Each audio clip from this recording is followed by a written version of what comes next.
तो हिंदी में भी झंडे गाड़ेंगे और काफ़ी कम समय में फोड़ेंगे। तो आज पहला चैप्टर है, अच्छे से करना है आपको, नोट्स बनाते हुए चलनी है सारे चैप्टर्स के। एंड एक और चीज़, काफ़ी अच्छे तरीके से इंट्रोडक्शन मैंने तैयार किया है, सारी चीज़ें उसमें मिल जाएगी, बुक उठाना नहीं पड़ेगा। सो इन्जॉय कीजिए इंट्रोडक्शन पार्ट चैप्टर फर्स्ट का। टोटल एक्सप्लेन करूँगा बहुत इजी वे में। बातचीत आपका चैप्टर रहा, पहला चैप्टर है आपका, ठीक है। इसके लेखक थे बाल कृष्ण भट्ट, याद रखना बाल कृष्ण भट्ट, और इनका जन्म 23 जून 1844 में हुआ था। जन्म कब हुआ था? 23 जून 1844, ठीक है।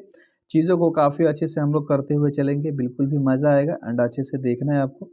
मृत्यु कब हुआ था? 20 जुलाई। कब हुआ था मेरे भाई? 20 जुलाई को मृत्यु हो गया था। कब? 1914 में। डेट अच्छे से याद रखो, लिख के बता रहा हूँ ताकि आपके माइंड में अच्छे से इंक्लूड हो जाए, बैठ जाए बिल्कुल भी बहुत बढ़िया तरीके से, ठीक है। अगला है निवास स्थान, इलाहाबाद उत्तर प्रदेश। इस वीडियो को देख रहे हो, थोड़ा देर बाद 2 मिनट बाद क्या करना, रोक के या ख़त्म हो जाएगा तो एक बार अपने से एनालिसिस करना कि आपको क्या याद रह पा रहा है, जो अभी आपने इंट्रोडक्शन में करा नहीं याद हो रहा है। 5 मिनट फिर से समय देना, चीज़ें याद हो जाएगी, ठीक है। तो जन्म मतलब निवास स्थान कहाँ था, जहाँ रहा करते थे? इलाहाबाद उत्तर प्रदेश। और मम्मी का नाम क्या था? पार्वती देवी, ठीक है। यानी कि मम्मी माता जी का नाम इनके पार्वती था, किनके? बालकृष्ण भट्ट के। और पिताजी का नाम था बेनी प्रसाद भट्ट, किनके? बालकृष्ण भट्ट के पापा का नाम था बेनी प्रसाद भट्ट, और मम्मी का नाम था पार्वती देवी। दोनों याद हो गया होगा, ठीक है भाई। बहुत अच्छे तरीके से चीज़ें करो। चलो एक बार अब देख लो कि हमने क्या करा। लेखक भट्ट जी थे, बालकृष्ण भट्ट। जन्म 23 जून 1844 में हुआ था, मृत्यु 20 जुलाई 1914 में हुआ था। निवास स्थान कहाँ था? इलाहाबाद उत्तर प्रदेश में पड़ता है। और मम्मी का नाम पार्वती देवी, पिता का नाम बेनी प्रसाद भट्ट। ये हम लोगों ने 5-6 चीज़ें जो थी अच्छे से याद कर ली, याद भी हो गया होगा उम्मीद करता हूँ। थोड़ा सा अब आगे अगर हम लोग बढ़ेंगे तो हम लोगों को जानना है इसमें शिक्षा के बारे में, वृत्ति के बारे में। तो सबसे पहले शिक्षा को समझते हैं। प्रारंभ में संस्कृत का अध्ययन, यानी कि प्रारंभ में इन्होंने संस्कृत पढ़ा था, है ना। स्टार्टिंग से संस्कृत की पढ़ाई स्टार्ट कर दी थी। और 1867 में प्रयाग के मिशन स्कूल से इंटर किया था, यानी एंट्रेंस की परीक्षा दी थी।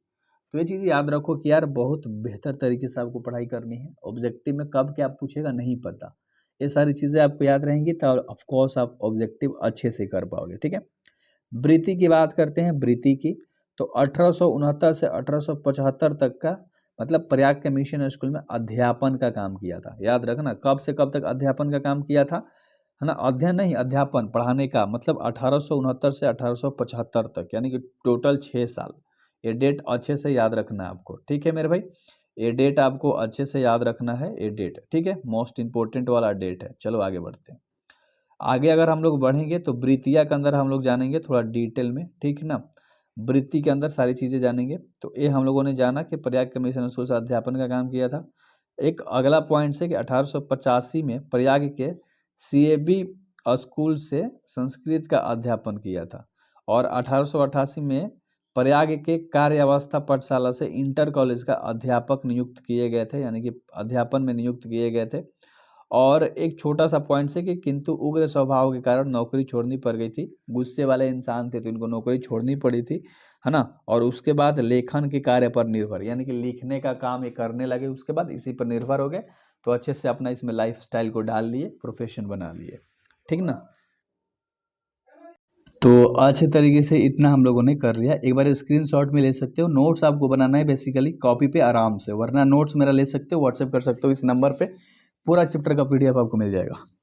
रचना की बात करते हैं, इन्होंने क्या क्या लिखा है। तो इन्होंने उपन्यास लिखा था, जिसे रहस्य का था, न्यूनतम ब्रह्मचारिणी, सौ अजान एक सुजन, गुप्त बैरी, रसातल यात्रा, उचित दक्षिणा, हमारी घड़ी, सद्भाव का अभाव। तो इतना इनका रचना था सिर्फ उपन्यास के अंदर। याद रखना केवल उपन्यास की बात कर रहा हूँ मैं, किसकी बात कर रहा हूँ? केवल उपन्यास की बात कर रहा हूँ मेरे भाई। केवल उपन्यास इन्होंने इतना सारा लिख रखा था, ठीक है। तो चीज़ें बिल्कुल भी अच्छे से आपको करते हुए चलनी है, ठीक ना। अगला है आपका नाटक। अब ये नाटक आपको देखना है कि नाटक में इन्होंने क्या क्या लिखा था। तो पद्मावती, कीर्तार्जुनी, वेड़ी संसार, शिशुपाल, नल दमयंती, शिक्षादान और चंद्रसेन। सीता वनवास, पतित पंचम, मेघनाथ वध, कटर सुम की एक नकल, बृहनला, इंग्लैंडेश्वरी, भारत की जननी, भारतवर्ष की कली, दो दूरदर्शी, एक रोगी और एक वैध, रेल का विकट खेल और बलिदान विवाह, मान के बाल विवाह, बाल विवाह समझते हो ना, बचपन में ही ब्याह पहले होता था 18 साल की उम्र से पहले, तो ये सारे इनके द्वारा लिखा गया था। ये सारे इम्पोर्टेंट्स वाले हैं। क्या है मेरे भाई, ये सारे इम्पोर्टेंट्स वाले हैं। देखो ये ज़्यादा मत करना, अच्छे से एक बार पढ़ लेना, रिकॉल करना। जब ऑब्जेक्टिव करोगे ना मेरे साथ, सारी चीज़ें बिल्कुल भी क्लियर हो जाएंगी, तो आपको बिल्कुल भी दिक्कत नहीं होगा, इतना उम्मीद के साथ कर सकता हूँ। एंड आगे अगर हम लोग पढ़ेंगे तो प्रश्न की बात करते हैं। ठीक है, किसकी बात करते हैं मेरे भाई, प्रश्न की बात करते हैं। तो इनके द्वारा प्रश्न लिखा गया था, जैसा काम वैसा परिणाम, और नई रोशनी का विष, और आचार विखंडन आदि। तो ये सारे प्रश्न हैं इनके। और ये थोड़ा सा वीवीआई यहाँ पर सिर्फ एक ही है इसमें, ठीक ना, जैसा काम वैसा परिणाम, ये ऑब्जेक्टिव में पूछता है और कोई नहीं पूछता। तो प्रश्न के अंदर एक चीज़ें याद रखना, ठीक है। अब हम लोग थोड़ा सा आगे बढ़ेंगे, ठीक है। और नोट है, नोट का मतलब क्या होता है, कुछ इंपॉर्टेंट पॉइंट्स हैं जो कि चैप्टर्स के अंदर से बात करी गई है। तो इसमें हम लोग थोड़ा सा कलर चूज कर लेते हैं। चलो पहला देखो, पहला पॉइंट्स क्या है, बालकृष्ण भट्ट का निबंध का संग्रह भट्ट निबंधमाला के नाम से प्रसिद्ध है। तो भट्ट ने जो भी संग्रह किया है ना, वो भट्ट के निबंधमाला से फेमस है, प्रचलित है, ठीक है, जिन्होंने ये निबंध को लिखा है।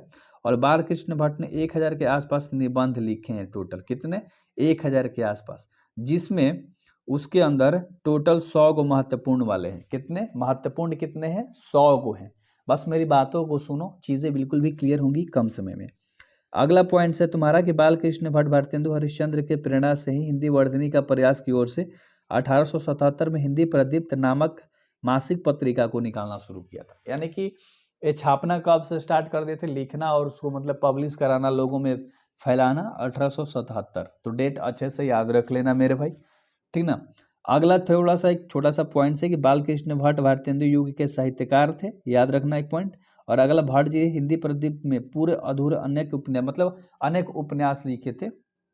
और अगला, आचार्य रामचंद्र शुक्ल ने बालकृष्ण भट्ट की तुलना में अंग्रेजी साहित्य के निबंधकार एडिशन और स्टील से की थी। किससे की थी, एडिशन और स्टील से इनकी तुलना कर दी थी। तो ये पॉइंट्स मोस्ट इंपॉर्टेंट है और ये पॉइंट आपको याद होना चाहिए, ठीक है, ये पॉइंट आपको याद होना चाहिए। बहुत बढ़िया मेरे भाई, बहुत बढ़िया। तो उम्मीद करता हूँ ना कि यार आपको मजा आता है पढ़ने में, चीज़ों को देखा करो, ठीक है। आगे के वीडियोस में तुम्हारे क्या आएंगे, प्रश्न उत्तर, फिर उसके बाद मैं करा दूंगा आगे के वीडियोस में तुम्हारा सारांश, फिर करा दूंगा उसके बाद ऑब्जेक्टिव, तुम्हारा हो जाएगा पूरा चैप्टर कंप्लीट अच्छे तरीके से। तो नोट्स बना लो या नोट्स ले लो। Best of luck.